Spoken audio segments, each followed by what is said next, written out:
কোথায় যাবে? টিউশনে। এখন কয়টা বাজে? এটা তো ঘড়ি নষ্ট। কয়টা বাজে বলো দেখি। 6টা 12 বাজে। 6টা 12? 6টা 12 না, এইখানে হলো 5টা 16 আছে। হ্যাঁ তো 6টা 15। হ্যাঁ, পুরা 1 ঘন্টা লেট এই ঘড়ি। ওই জন্য এখানে 5টা বাজলে অরিজিনালি 6টা বাজবে, তাই না? হ্যাঁ। তোমার এই সোয়েটারটা কোথায় থেকে কিনছো? অর্ডার করছি। কোথায় থেকে? অর্ডার। কে অর্ডার করছে? আব্বা। তোমার আব্বু করেছিল? ফ্লিপকার্ট থেকে? হ্যাঁ। তোমার পছন্দ হয়েছে? হ্যাঁ। খুব ভালো লেগেছে? হ্যাঁ। ওই জন্য তোমার আব্বুকে কি বলতে হবে? Thank you. তো এখন চলো দেখি তোমার ব্যাগ। ওয়াও, ব্যাগও দেখি পিঙ্ক কালার। তোমার কি পিঙ্ক কালার পছন্দ? হ্যাঁ। অল্প অল্প না ফেভারিট? ফেভারিট। ওয়াও,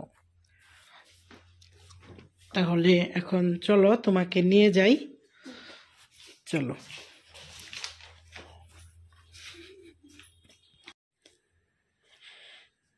এখন 7:14 বাজে, সন্ধ্যা। দেখুন আমার বাবাটা কি করেছে, ঘরের অবস্থা। এখানে চাউল ফেলেছে, আবার এখানে তো চামচ একদমই সবগুলো ফেলে দিয়েছে। তো এখন আমি বানাবো পিঠা, তার আগে আমি এগুলো একটু গুছিয়ে নেই। হ্যালো এভরিওয়ান, কেমন আছেন সবাই? আশা করি সবাই ভালো আছেন। আমরাও আলহামদুলিল্লাহ ভালো আছি। তো শুভ সন্ধ্যা। এখন সন্ধ্যা 7:15 মতো বাজে। তো এখন আমি পিঠা বানাবো। দিনে আমি খিরসা করে রেখেছিলাম, আগের ব্লগে দেখিয়েছিলাম। তো ওই খিরসা দিয়ে এখন আমি ভাপা পুলি বানাবো, সিদ্ধ পুলি। তো ওই জন্য আমি প্রথমে একটা কড়াই বসিয়ে দিয়েছি চুলার উপরে। এখন আমি চাউলের আটা ভেজে নেব। তো কড়াই গরম হয়ে গিয়েছে, আর এদিকে এগুলো হলো আমি আতপ চাউলের আটা নিব। এগুলা বাড়ি থেকে ভালো করে আতপ চাউল ধুয়ে ঝরিয়ে তারপরে দিয়ে দিয়েছিলাম মেলে ভাঙানোর জন্য। তো আমি তো কিছু আটা দিব, দিয়ে এইগুলোই ভালো করে ভেজে নেব। এই কটা দিলেই হবে, এর থেকে বেশি দেওয়া যাবে না, নাহলে কিন্তু ভাজা যাবে না। তো এখন আমি একটু একটু করে নাড়াচাড়া করে নিয়ে একদমই ঝুরঝুরে হওয়া পর্যন্ত আমি ভালো করে ভেজে নেব।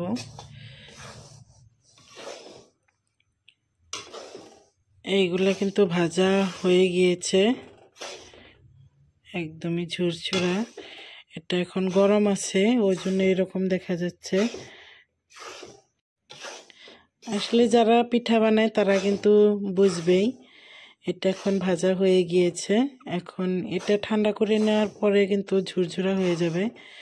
এখন আমি এই পাতিলের মধ্যে পানি গরম হতে দিয়ে দিব, আর এই গুঁড়াগুলা নামিয়ে নিব। এই তো গুঁড়া কিন্তু ভাজা হয়ে গিয়েছে, আর এদিক থেকে আমি পানিও গরম বসিয়ে দিয়েছি।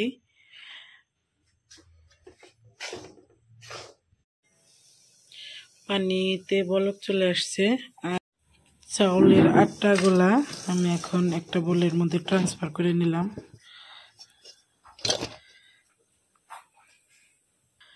এখন এই আটার মধ্যে দিয়ে দিব আমি স্বাদ মতো নুন,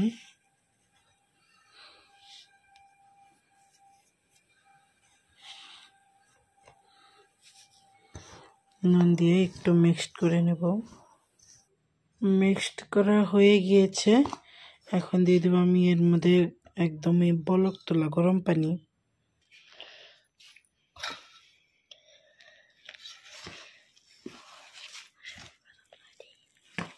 একটু একটু পানি দিয়ে আমি একটা ডো বানিয়ে নিব।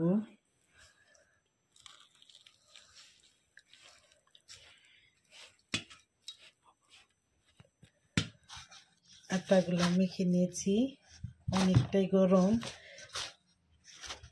হাত লাল হয়ে গেছে। সুন্দর করে মাখিয়ে নিয়েছি। এইগুলো কিন্তু এই গুঁড়া ভাজার জন্য এরকম হয়েছে, আসলে সেকে নেওয়া উচিত ছিল, তো নেওয়া হয়নি। কোনো ব্যাপার না, হয়ে যাবে। তো এইভাবে আমি এখন এইভাবে লেচি কেটে কেটে পিঠা বানাবো। একটা গোলা ভালো করে স্মুথ করে এইভাবে গোল গোল করে নিয়েছি, আর এখন এই গোলা দিয়ে ভালো করে বাটির মতো করে নেব।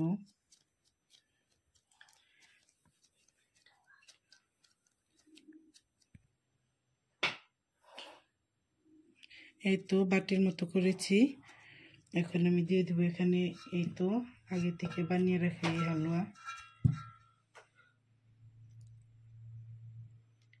হালুয়াটা পরিমাণ মতো দিয়ে দিলাম। এখন মুখটা বন্ধ করে দেব।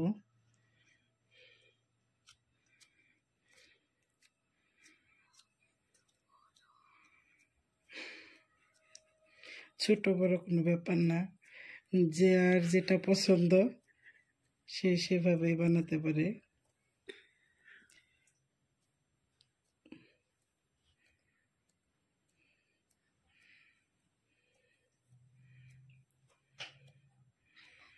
এই তো আমি কিন্তু একটু ডিজাইন কেটে নিলাম। এভাবেই আমি সবগুলো পিঠা বানিয়ে নেব। এরই মধ্যে কিন্তু আমি পিঠা অনেকগুলা বানিয়ে ফেলেছি।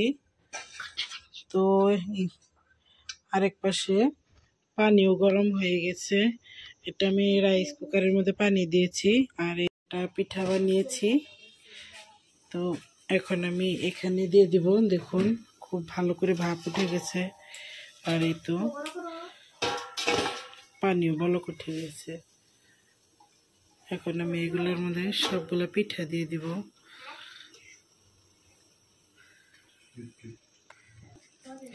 এই তো সবগুলা পিঠা দিয়ে দিলাম।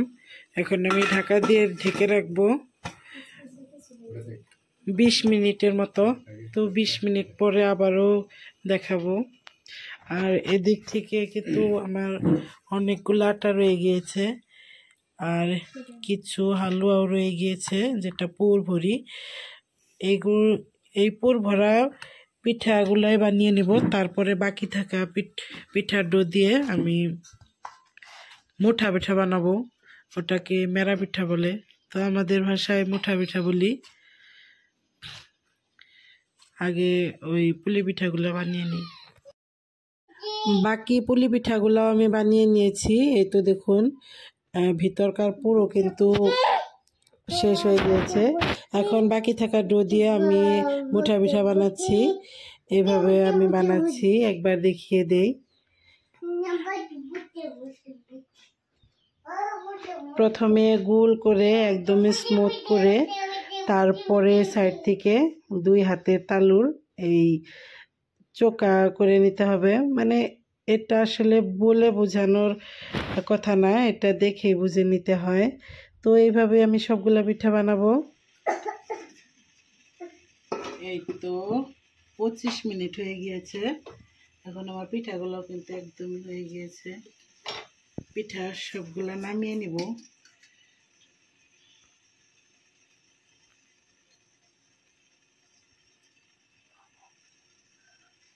সবগুলা নামিয়ে নেই, তারপরে দেখাচ্ছি। আগে যেভাবে পিঠা বানালাম, এই তো এখন কিন্তু এই মুঠা পিঠাগুলো ওইভাবে সিদ্ধ করে নিলাম। এইগুলা দেখি চেক করে হয়ে গেছে, এগুলাও সিদ্ধ হয়ে গিয়েছে। এটা গুঁড়া ভাজা তো গুঁড়া ভাজার জন্য একটু লেগে আছে, কারণ এটা কিন্তু অনেকটাই সফট। এখন বন্ধ করে দিব। এগুলো পিঠা হয়ে গিয়েছে, এখন আমি সবগুলো নামিয়ে নিব। এই তো আগেরগুলা কিন্তু নামিয়ে নিয়েছি। এখন এই পাত্রটি সাইড করে তারপর বাকি থাকা ওইগুলা পিঠাও নামিয়ে নেব। এই তো 2 রকমের পিঠা বানানো শেষ। আমার বাবা ঘুম থেকে উঠে পিঠা খাচ্ছে। বাবা পিঠা কেমন বাবা? বাহ, টেস্টি। আরেকবার দেখাও বাবা, পিঠা টেস্টি দেখাও। একবার দেখিয়েছে, আর দেখাবে না। তোমার কাছে কেমন লাগছে? ভালো লাগছে। গুড মর্নিং সবাইকে। এখন সকাল 8:45 মতো বাজে, আর আজকে বৃহস্পতিবার সকাল। মেয়েকে স্কুলে পাঠিয়ে দেব, মেয়ের জন্য চা বানাচ্ছি। তো মেয়ে তো স্কুলে যাওয়ার সময় অন্য কোনো কিছু খেতে চায় না, ওকে হালকা পাতলা কিছু বানিয়ে দিলেই হয়। ও কখনোই কিন্তু ভাত খেয়ে যায় না, কারণ এত সকালে ভাত খাওয়াও যায় না।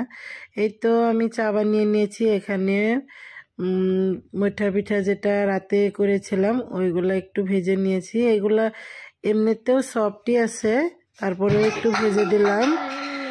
আর এই দেখুন, যেহেতু চাউলটা কিন্তু ভেজে নেওয়া হয়েছিল ওই জন্য কিন্তু অনেকটাই সফট। আমি আপনাদেরকে ভালো করে দেখাচ্ছি।